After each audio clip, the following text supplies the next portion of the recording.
بسم اللہ الرحمن الرحیم۔ سیدنا جابر رضی اللہ تعالی عنہ بیان کرتے ہیں کہ ایک آدمی نبی کریم صلی اللہ علیہ وسلم کی خدمت میں حاضر ہوا اور عرض کیا، یا رسول اللہ صلی اللہ علیہ وسلم، جنت اور جہنم کو واجب کرنے والی دو چیزیں کون سی ہیں؟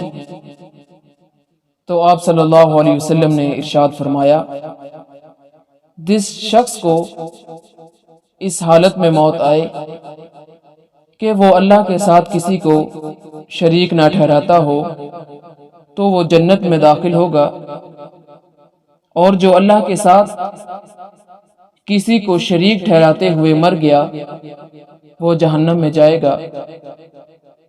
اللہ تعالیٰ کے ساتھ کسی کو شریک نہیں ٹھہرانا چاہیے۔ اللہ تعالیٰ کی ذات واحد ذات ہے، وحدہ لا شریک ہے۔